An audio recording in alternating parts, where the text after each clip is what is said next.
Ya.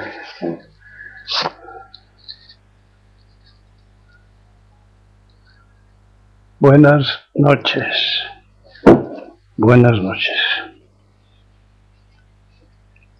Ha habido un problemita y le sigue habiendo con la cámara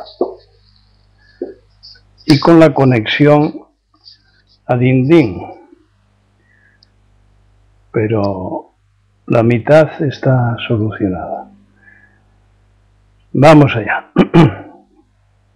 Caso David, Sinkai, Carmela, Maite, Alice y Lucas.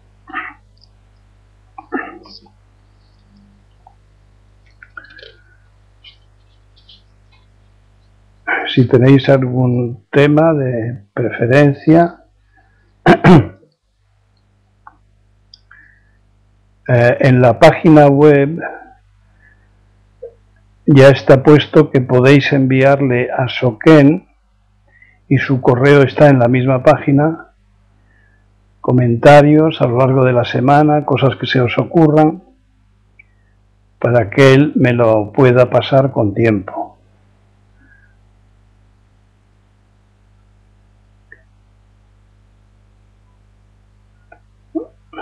Si no tenéis nada, empiezo.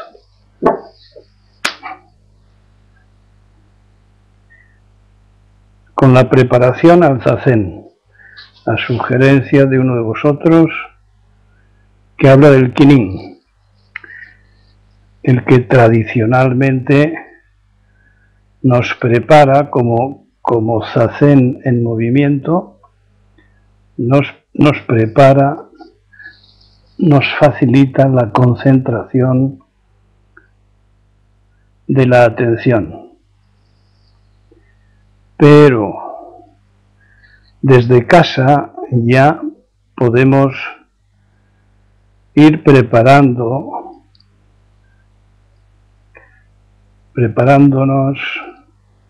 en la ducha, el vestido, el coche, la llegada, el gasto al templo, el gasto a la gente, cuando nos cruzamos con ella, cuando nos ponemos los kimonos,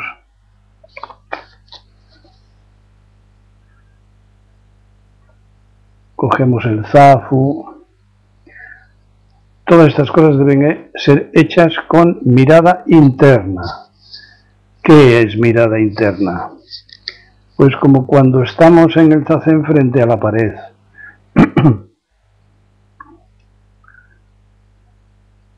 Frente al muro. Es intimidad.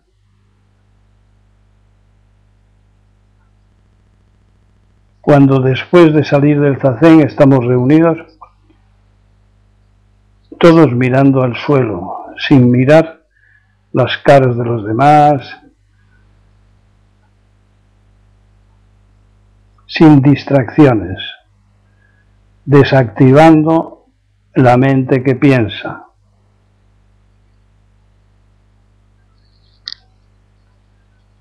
La vía, el camino, es la vida. ¿Qué quiero decir con eso? El zazen, es la meditación zazen la que nos introduce en la mente justa, que es la que hemos de utilizar durante toda nuestra vida. Por eso digo que es la vida. Es como la vida, es la vida.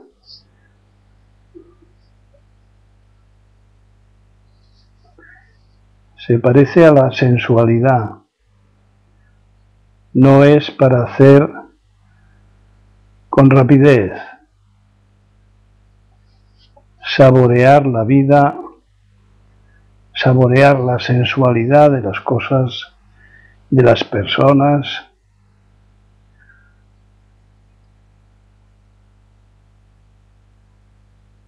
Saborearlo todo en cada momento. En cada momento. Y para eso hace falta intimidad, tranquilidad, mirada interna, concentración,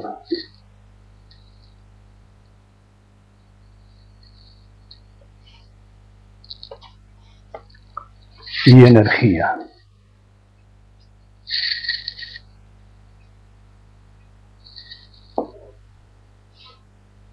¿Os sugiere algo esto?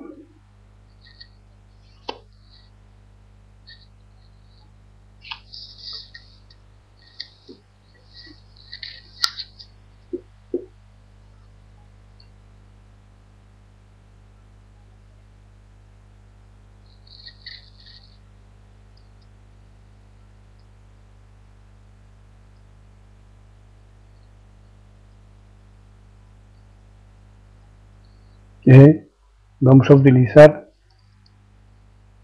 esa concentración y esa energía en prepararnos si es que estamos cansados, dispersos, afectados por el estrés diario, el que le padezca, por la velocidad, por la ambición. Preparemos esa venida al templo, al dojo, a la escuela, como más os guste llamarla, desde casa.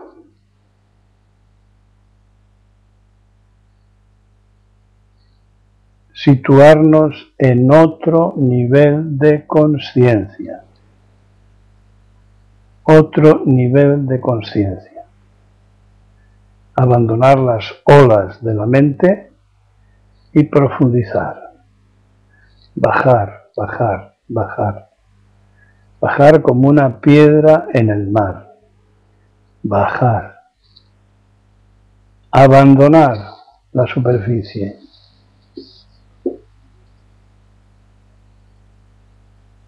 Sin prisas, con intimidad. Con recogimiento. Recogimiento. Aunar la percepción. Recoger los sentidos. Recoger, concentrar los sentidos. Recogimiento. Y decía que para eso vamos a necesitar energía. Por lo tanto, paso siguiente, el ahorro de energía. Para una práctica justa, para un esfuerzo de concentración, de atención,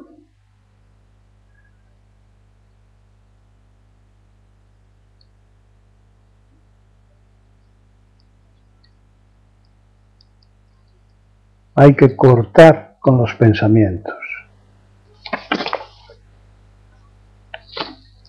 Hay que cortar con las conversaciones. Estoy hablando de ahorrar energía. ¿De dónde vamos a ahorrar energía? Pues de no mantener la cháchara mental, de ahí el cortar, de no mantener conversaciones no conducentes,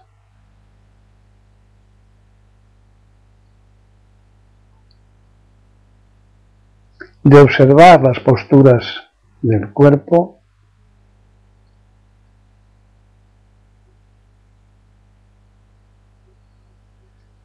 de comer lo adecuado,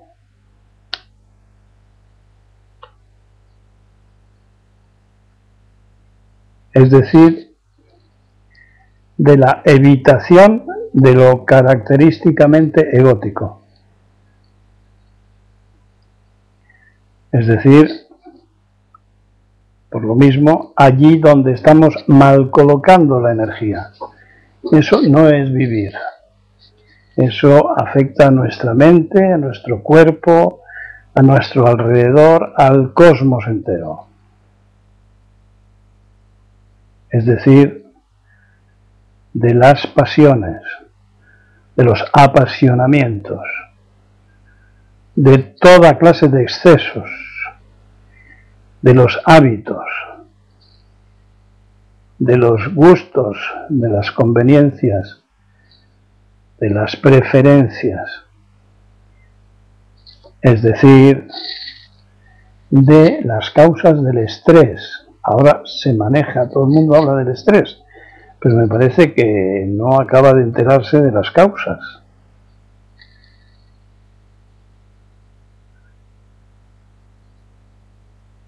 Las causas del estrés. La ambición, la competitividad, la prisa, intentar abarcar más de lo que admiten nuestros límites. Recordemos una de las conversaciones de días pasados sobre el conocimiento de nuestros límites, nuestra resistencia. Estas correcciones no solo nos permitirán mejorar, ahorrar energía, sino mejorar la salud, mente, de las relaciones mente, cuerpo, cosmos.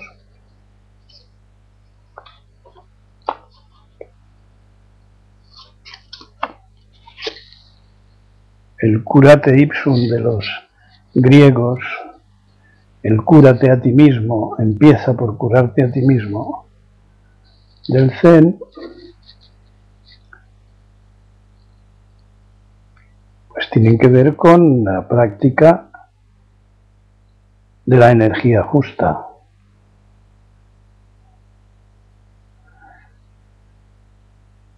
Del ahorro de energía y de quitársela al ego.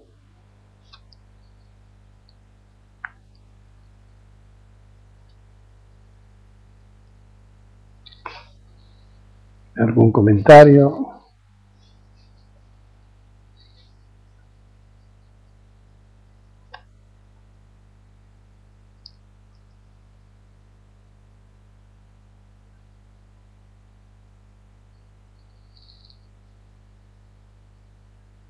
Pregunta.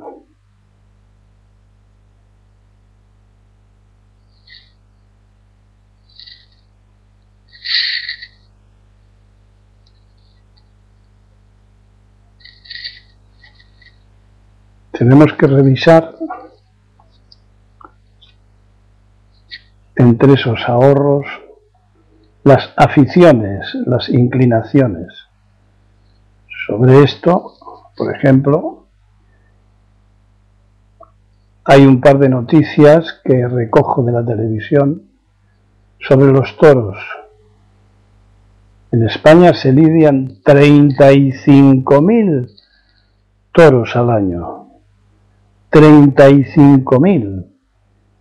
Qué cantidad tan inmensa, ¿no? Y al parecer la crisis económica ha indultado a 10.000. 10.000 no han sido vendidos. Bueno, pues esas aficiones que tienen que ver con la crueldad, con la muerte, con el descuido, con el maltrato a los animales, a los árboles, a la tierra, a los ríos, al aire, deben ser revisados y deben ser modificados. Para el practicante del budismo en general y del Zen en particular.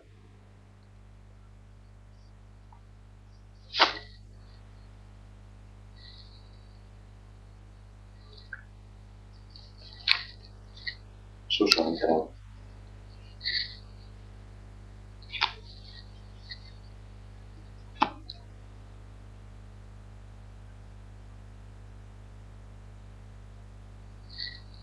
¿Alguna pregunta? ¿Alguna ampliación?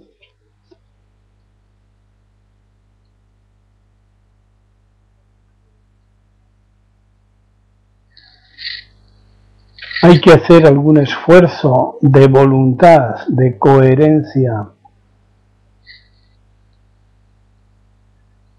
Por ejemplo, si te gustan los toros o el boxeo o el vino o el sexo excesivo, todo lo que sean extremos,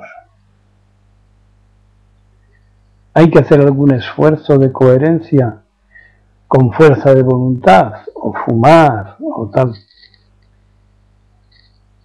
Hay que ayudar, pero la raíz no está en la voluntad. La raíz es una raíz egótica. Está condicionada. Y el cerebro refuerza las inclinaciones y las inclinaciones refuerzan al cerebro, cerrándose el círculo. Entonces, si hay que hacerlo a base de fuerza de voluntad, no se va a poder hacer. Es la práctica de las instrucciones de tu maestro, de los Budas, la práctica de las instrucciones, lo que te va a permitir profundizar y cambiar, transformar tu conciencia, profundizar a niveles de mayor profundidad, donde no existe eso. Y con la energía de tu propia naturaleza, esas inclinaciones malsanas, exageradas, dejarán de tener efecto por sí mismas. Se debilitarán, quiero decir, y dejarán de funcionar y se caerán. Ese es el poder de la propia naturaleza, de la auténtica mente de Buda. Y por lo tanto también es un test que nos indica si nuestra práctica es profunda o estamos manteniendo reservas mentales muy significativas, muy abundantes, de mucho sentido para nuestro ego, de las cuales no se quiere prescindir.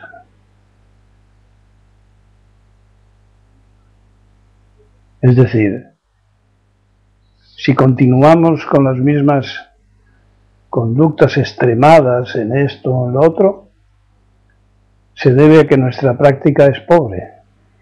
No hay entrega, no hay luz en los rincones del desván.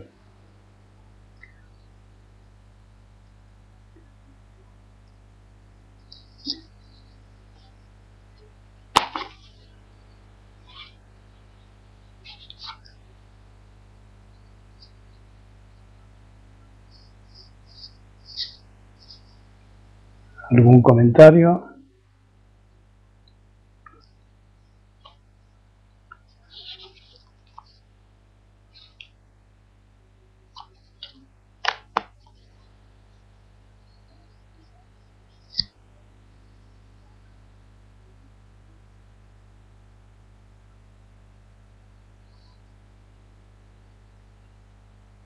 Uno de estos días hablábamos de los 8 vientos mundanales.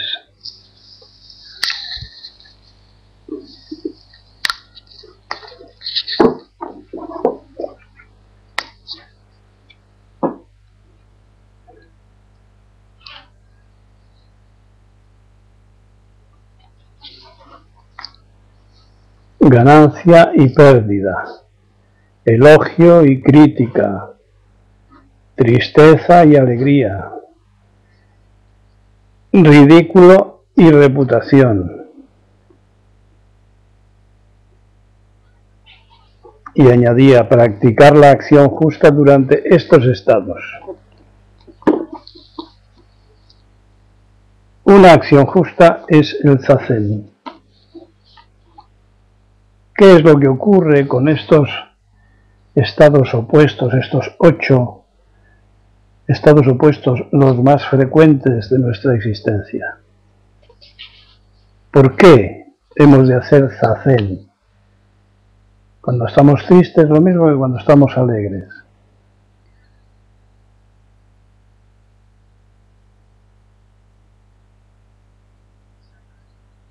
Pues porque comprobaremos, verificaremos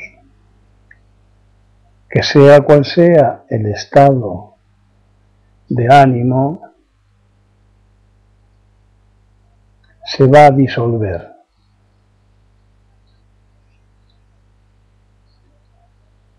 Estas son consecuencias kármicas, son conductas de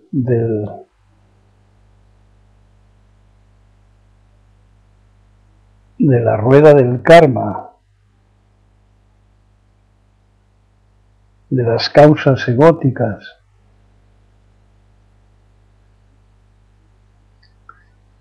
Entonces va a ser muy sencillo comprobar que se van a disolver.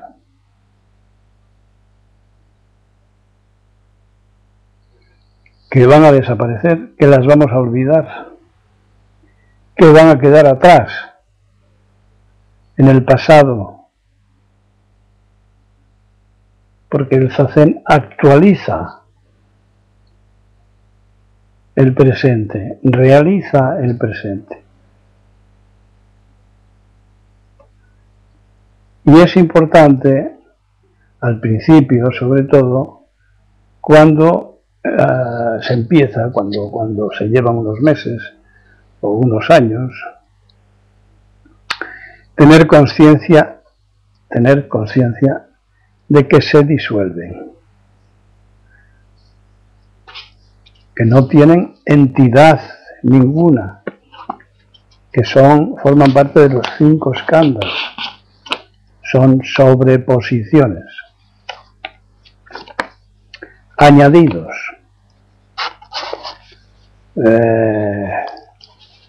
¿Cómo se llama eso que se pone en la cara? Maquillajes, ropajes de la existencia, no de la vida. Por lo tanto, añadidos superfluos.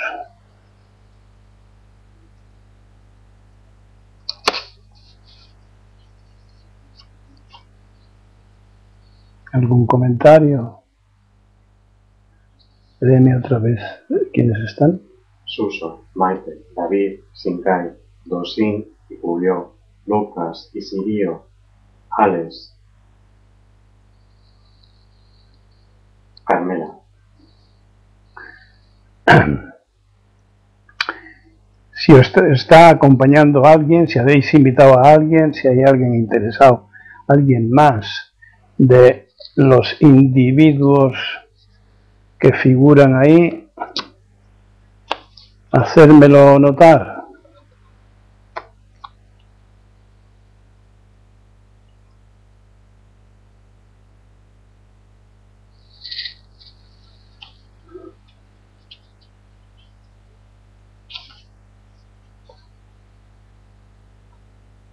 Tened en cuenta que se trata de compartir el Dharma, de lo que nos sirve, lo compartimos y con eso hacemos espacio en la mente.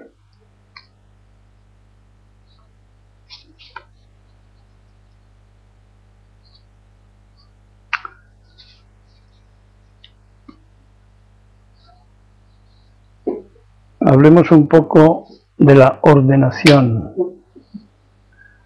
Buda introdujo a un hinduista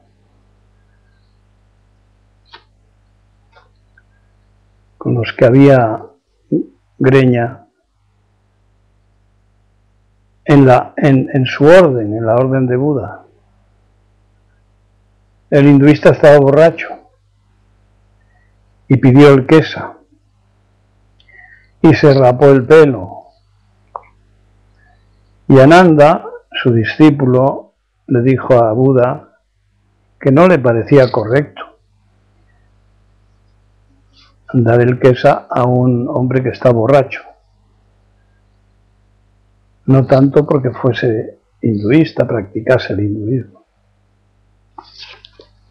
Y efectivamente, cuando se le pasó la borrachera, se horrorizó, echó a correr y creo que todavía sigue corriendo. Entonces Buda le dijo a Ananda, hubo un momento en el que su mente era transparente, no tenía reserva alguna, no había en ella contradicciones ni dudas. Un momento, y en ese momento se le dio el kesa.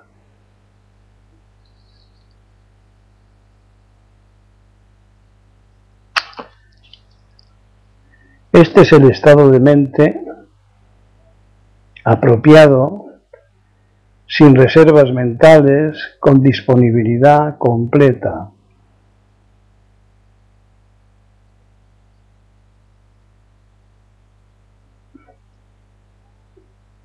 El que pone condiciones no está maduro, tiene apegos,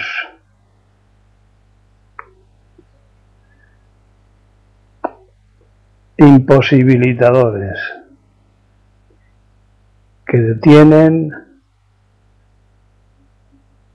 el camino. Pero también es cierto que somos humanos, es decir, imperfectos. Conservamos manchas con las que nos podemos poner en contacto con los demás. Comprenderles y ser compasivos es un problema. Pero fijémonos en lo que hizo Buda y fiémonos de nuestra experiencia que en un momento determinado, concreto, no tuvo reservas, no tuvo dudas, de manera que si confiamos en esa mente, podemos atravesar las dudas con la práctica, podemos dejarlas atrás, podemos superarlas. Las dudas siempre son egóticas, son valoraciones no actuales, no vitales.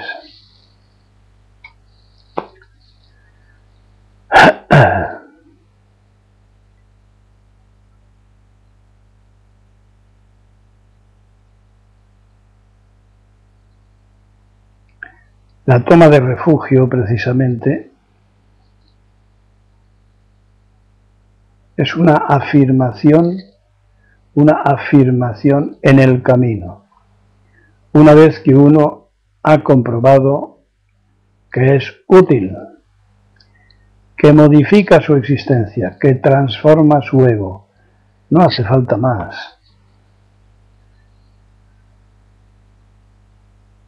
No es ningún compromiso con los demás, es con uno mismo.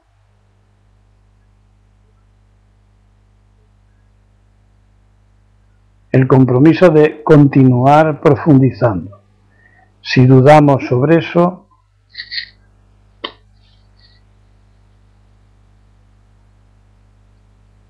seguramente no es este el camino del que duda. Habrá otros caminos.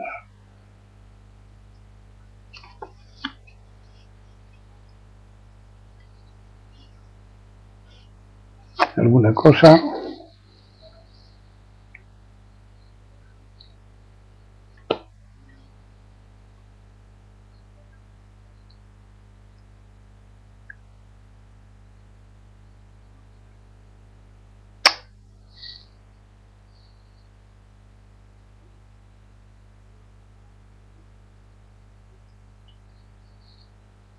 Maite Gas.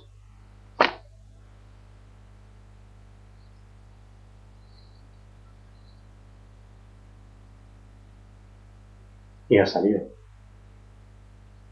Que se despide.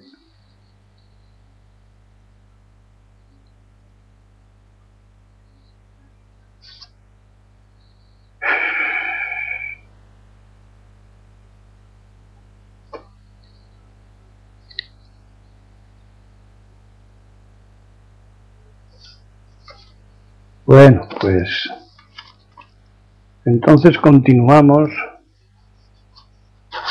en estas conversaciones unilaterales con el tema de mente y cerebro.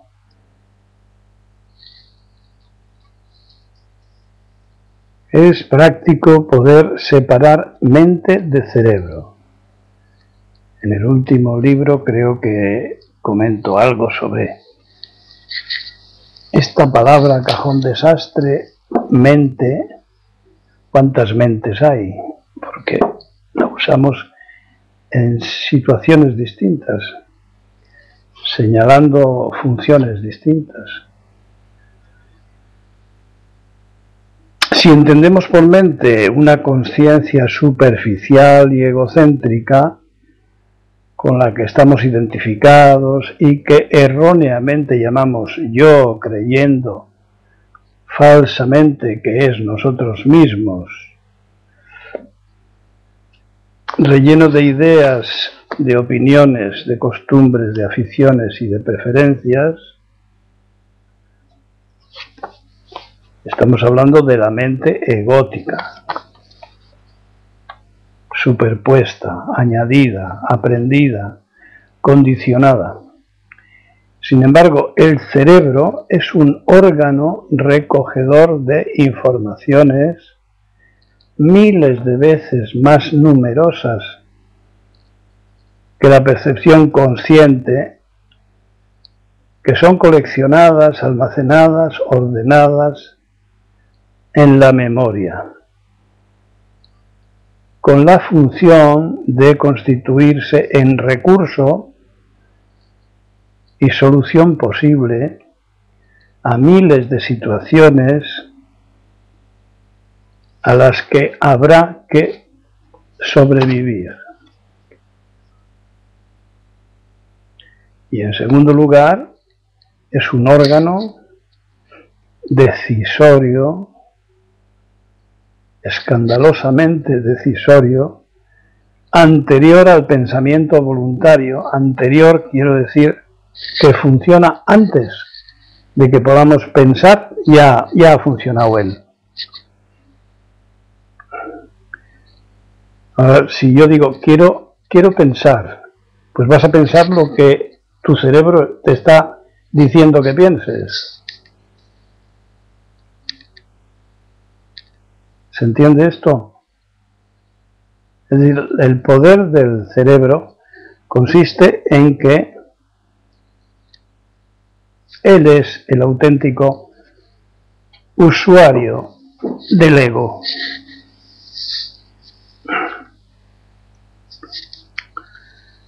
Así que el pensamiento voluntario, repito, órgano decisorio anterior al pensamiento voluntario, que condiciona lo que ha de pensarse, sentirse y hacerse, presentándolo como propio de la persona, propio del sujeto. Esto da que pensar. Es decir, ya estoy siendo utilizado por mi cerebro, que me dice esto da que pensar. Como he explicado en libros anteriores, dispone de un arsenal completísimo de feromonas, de neurohormonas, que refuerzan y condicionan la conducta, es decir, es condicionamiento sobre condicionamiento. el condicionamiento psicológico y después viene el condicionamiento hormonal, neurohormonal.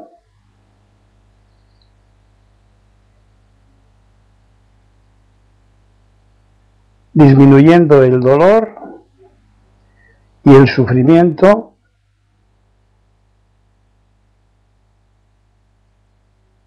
o proporcionando placer, un placer que se busca, un placer condicionado a las neurohormonas del placer. Acordaos de los ejemplos que he puesto de ratas, de cerdos y de tal, que buscan el dolor, porque el dolor, inmediatamente después de ser dolor,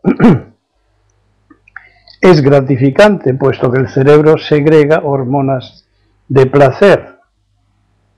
Aquellos cerdos que se deshacían las mandíbulas mordiendo el hierro, porque el dolor les producía la descarga de dopamina.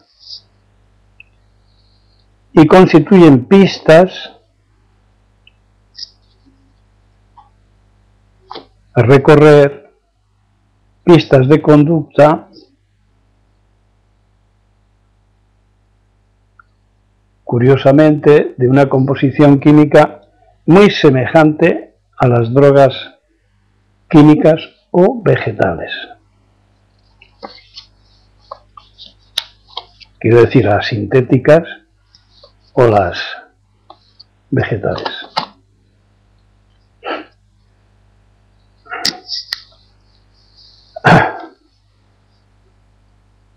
Inquietante.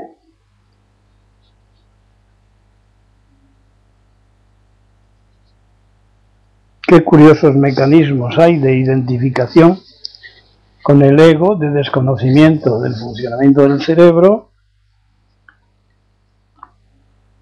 y la convicción de que todo lo que pensamos está bien. ¿Por qué? Porque lo pienso yo, lo siento yo, lo hago yo. Todas las autoafirmaciones, autodefensas que hacemos de nuestras cosas, de nuestras maneras, de nuestras costumbres, de nuestros, a base de chantajes, imposiciones, juegos, etc. Mente y cerebro. La mente que piensa voluntariamente y la mente que sugiere la voluntariedad, la intencionalidad.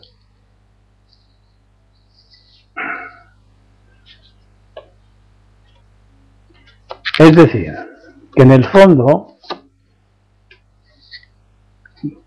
más allá de la superficie, quiero decir, más allá de la superficie, las ideologías no funcionan.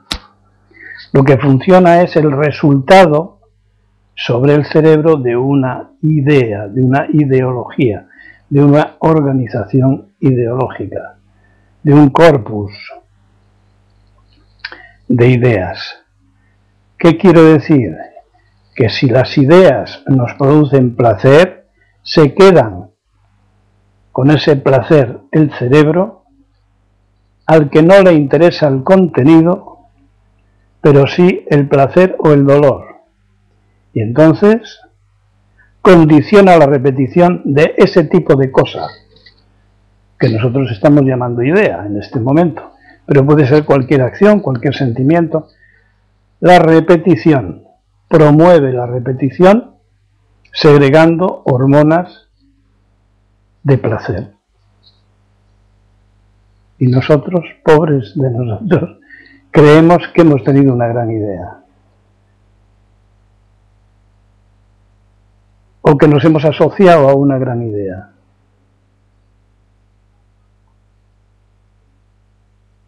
O que estamos defendiendo una gran idea.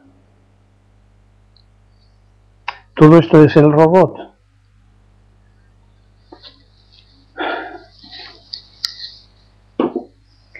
Los que les queden fuerzas para decir algo después de los sobrecogidos que se han quedado, pues que me digan algo. Se usó la brisa del mar. Sí.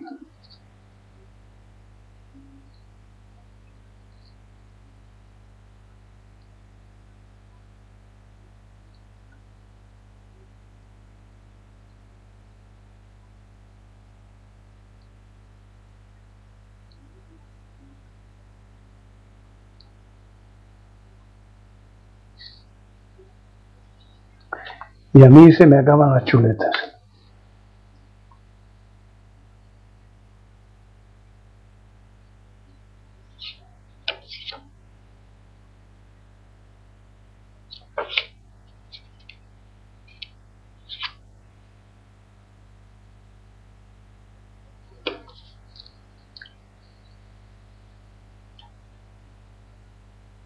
Vamos a seguir con la última chuleta.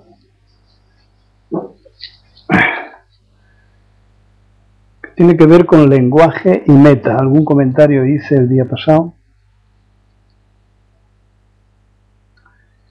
En el sentido de que observaba que habían desaparecido del lenguaje corriente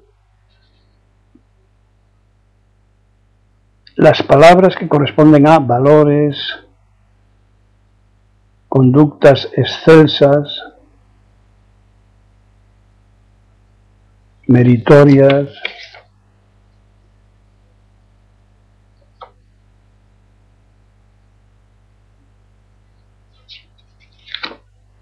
y que los objetivos y por lo tanto el lenguaje más utilizado, cada día más escaso en palabras, en significados, está siendo sustituido por repeticiones de los mismos 3, 4, 5 temas. Por lo tanto, los códigos han desaparecido. Fijémonos en qué va quedando el cerebro, ¿no? En conductas casi exclusivamente instintivas.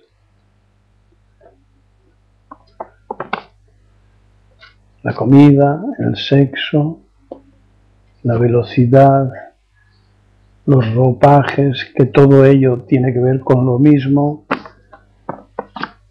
los comportamientos de los machos y las hembras, en cuanto al plumaje, los gestos.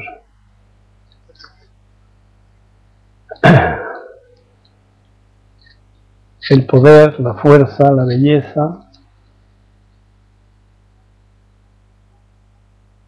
Viéndolo así no se observan diferencias especiales con otros seres.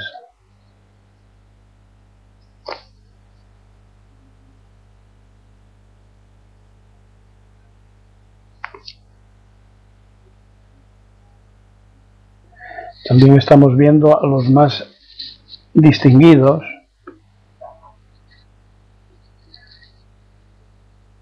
contaminarse de este estado de cosas. Por lo tanto, ¿dónde quedan las guías para estos cerebros dormidos?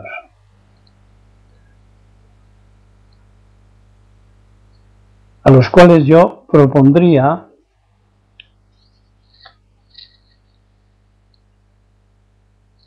puesto que hay un impulso a mejorar, un impulso que se está rellenando de conductas plumíferas, de pelo y de pluma,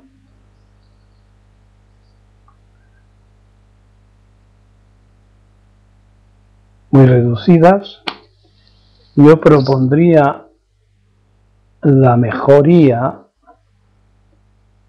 con el ejercicio de los 6, 8 o 10 paramitas llamados perfeccionamientos,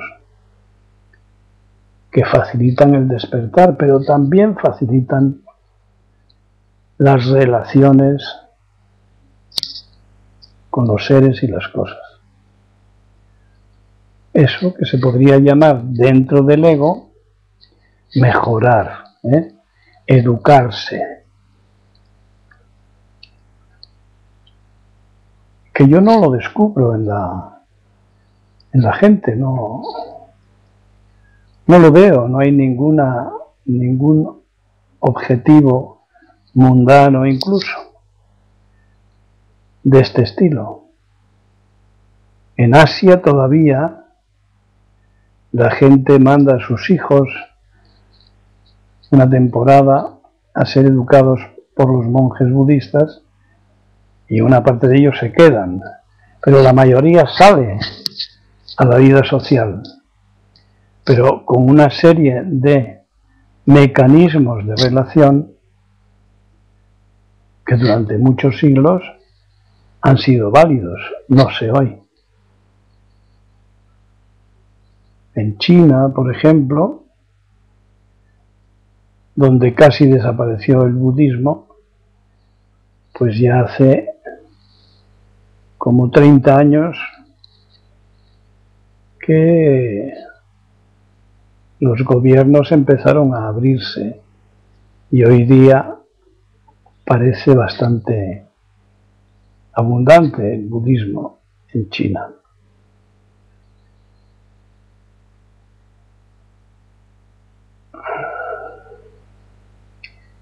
Estos 6 paramitas o perfeccionamientos se pueden complementar con la educación cívica para la ciudadanía, por ejemplo,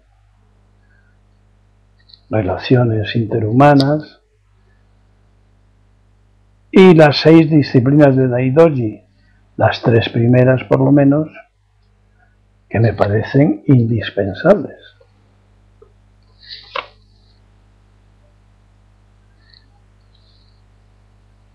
Ese sería un bagaje ciudadano bastante aceptable.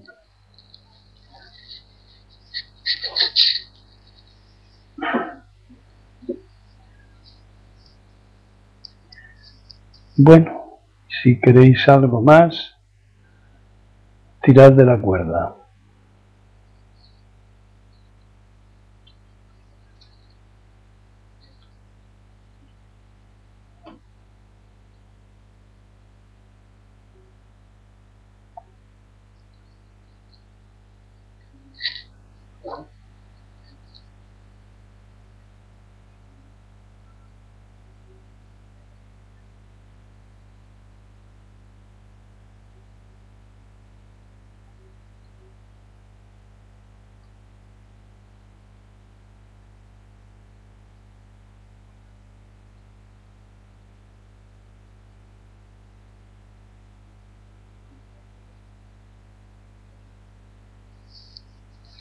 Me hago cargo de que los que estáis muy interesados y habéis escuchado con atención, habéis entrado en un diferente estado de conciencia, de nivel de conciencia, desde el cual es muy difícil hablar. Pero interesa caer en la cuenta de lo que estoy diciendo, un mayor, en el sentido de profundidad, un más profundo nivel de conciencia dificulta volver a subir al nivel de superficie donde están las palabras. Que ese nivel de conciencia es el que vais a disfrutar, a saborear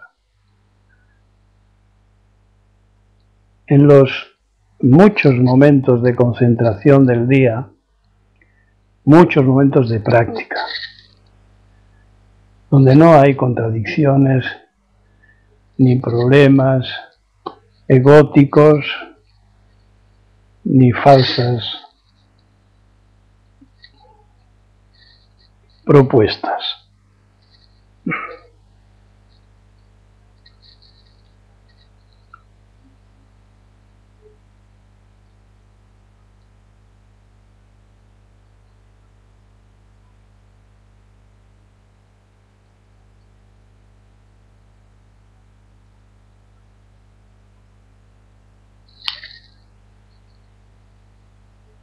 Otra cosa que puedo añadir es que escuchar el Dharma también es armonizar las mentes.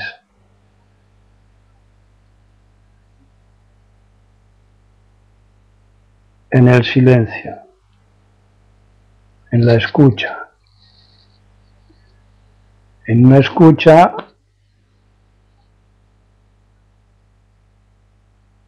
realizada por el cerebro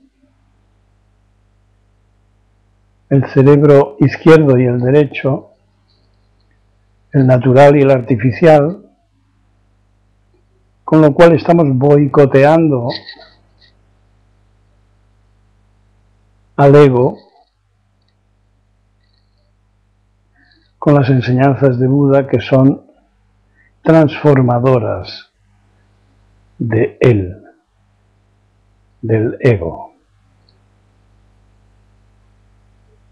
El cerebro va tragando el Dharma y ya está habiendo modificaciones. El cerebro lo quiere todo, pero algunas partes de ese todo llevan minas incorporadas.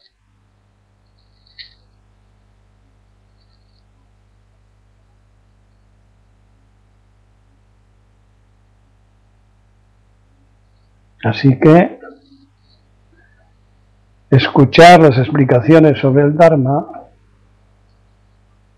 es meditación.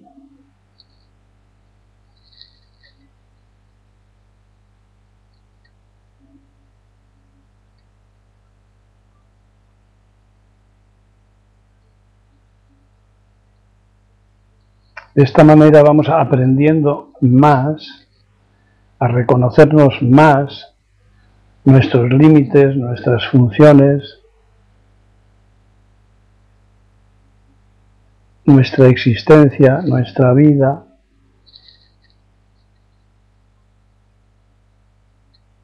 Abriendo puertas y ventanas a esta circunstancia que nos ha tocado desarrollar en forma de nuestro vivir, un vivir individual.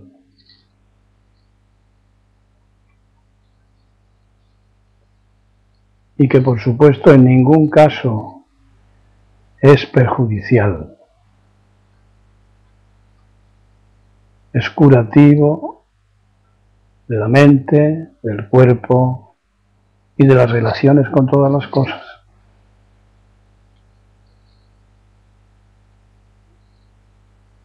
La etimología de curar es cuidar, es tener cuidado. Es decir, nos hacemos menos máscaras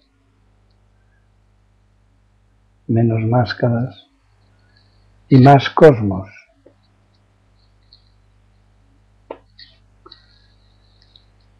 Bueno, pues si no hay nada más, cortaremos la comunicación por internet. Continuará la otra.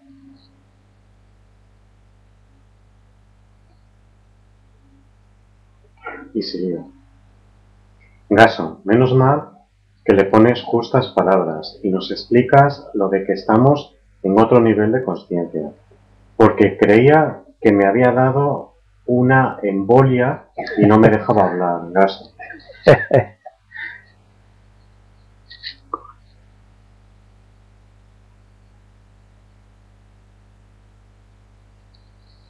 Bueno,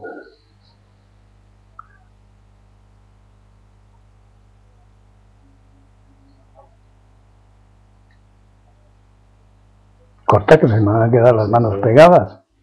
Estoy parando de hablar.